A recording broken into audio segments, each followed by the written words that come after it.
প্রিয় বিনিয়োগকারী ভাই ও বন্ধুরা, আমার শেয়ার বাজার অর্থনীতি বিনিয়োগ বিশ্লেষণের একটি নতুন ভিডিওতে স্বাগতম। তার পূর্বে বলে রাখি, এই প্ল্যাটফর্ম যেটা ট্রেড প্ল্যান করার করে চিন্তা করে সেটি এই উন্মুক্ত জায়গায় শেয়ার করে।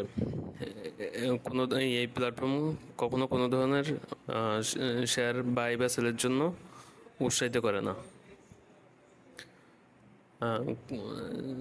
শেয়ারটি যদিও কিছুদিন আগে হোল্ডিংয়ে ছিল, আপাতত নাই। সেটি আবার নতুন করে এন্ট্রি নেওয়ার সম্ভাবনা আছে বলতে এন্ট্রি নেওয়ার প্ল্যান আছে। যদি সব কিছু অনুকূলে থাকে তাহলে ইনশাল্লাহ হয়তোবা এই সপ্তাহে আবার নতুন করে এন্ট্রি নিতে পারি। আর শেয়ারটি হচ্ছে আসলে ইন্স্যুরেন্স সেক্টরের একটি অন্যতম শেয়ার। সেটি হচ্ছে বিজেআইসি। আপনারা সবাই জানেন যে বিজেআইসি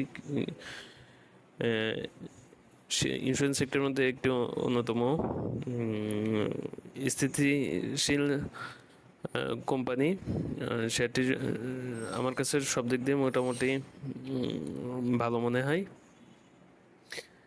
এটা আমার ইচ্ছা আছে এই সপ্তাহে ট্রেড প্ল্যানে, আল্লাহ যদি চান ইনশাআল্লাহ হয়তো শেয়ারটি দিয়ে এন্ট্রি নিতে পারেন যদি সব কিছু অনুকূলে থাকে। শেয়ারটি গত শেষ কার্যদিবস অর্থাৎ বৃহস্পতিবারে 1,87,000 ভলিউম হয়ে 90 পয়সা পজিটিভ রেখে কার্যদিবস শেষ করেছে।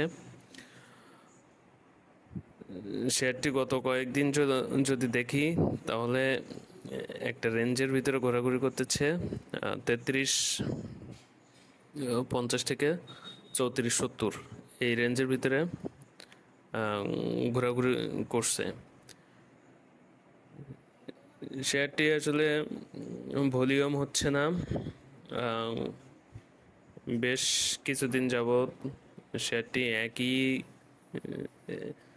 জায়গায় অবস্থান করতেছে, শেয়ারটির কোনো মুভমেন্ট নেই। কিন্তু শেষ কার্যদিবসে শেয়ারটি আমার কাছে একটু পজিটিভ মনে হয়েছে, এই জন্য আমার এন্ট্রি প্ল্যানে আছে। এই প্ল্যাটফর্মের এন্ট্রি প্ল্যানে আছে। যদি সব কিছু অনুকূলে থাকে আগামী রবিবার, তাহলে হয়তো ইনশাল্লাহ শেয়ারটিতে এন্ট্রি নিব। শেয়ারটির ইন্স্যুরেন্স সেক্টরের একটি শেয়ার। ইন্স্যুরেন্স সেক্টর গত শেষ কার্যদিবসে দেখেছেন যে জেনারেল ইন্স্যুরেন্স সেক্টর একটি ভালো মুভমেন্ট করেছে। আগামী সপ্তাহে অব্যাহত থাকবে আশা রাখি। যদিও বা শেষ সপ্তাহে ব্যাংক সেক্টর ভালো মুভমেন্ট হবার সব কিছুই ছিল, তেমন পজিটিভ ছিল, কিন্তু আদৌ ব্যাংক সেক্টর সেভাবে মুভমেন্ট করে নাই। এমনকি সূচকও সব কিছু পজিটিভ থাকলেও মুভমেন্ট করতে পারে নাই। ইন্স্যুরেন্স সেক্টর তো শেষ কার্যদিবস অনুযায়ী আসলে একটা ভালো মুভমেন্টের ইঙ্গিত প্রদান করেছে। আশা করি যে আল্লাহর রহমতে আগামী সপ্তাহে ভালো একটা মুভমেন্ট থাকবে। এই জন্য শেয়ারটি আমি ট্রেড প্ল্যানে রেখেছি, এখন দেখা যাক কী হয়। শেয়ারটি সাপোর্ট আছে, স্ট্রং সাপোর্ট আছে হচ্ছে 32.50। আর শেয়ারটি অন্যতম সেলার জোনে আছে 34.70 থেকে 36 টাকা। বর্তমান যেখানে আছে অর্থাৎ শেষ কার্যদিবস অনুযায়ী বর্তমান যে স্থানে আছে 34.60, এখান থেকে 36 টাকা এই জোনটা অত্যন্ত সেলফেশার জোন। যদি 34.60 থেকে 36 টাকা এই জোনটি ভলিউম নিয়ে এই জোনটি ভাঙতে পারে, তাহলে ইনশাল্লাহ আশা করা যায় যে সেটি একটা ভালো প্রাইস মুভমেন্ট হবে। কিন্তু সত্য হচ্ছে 34 থেকে 60 টাকার এই জোনটি ভালো ভলিউম নিয়ে ভাঙতে হবে এবং শক্ত অবস্থায় অবস্থান করতে হবে 36 টাকার উপরে।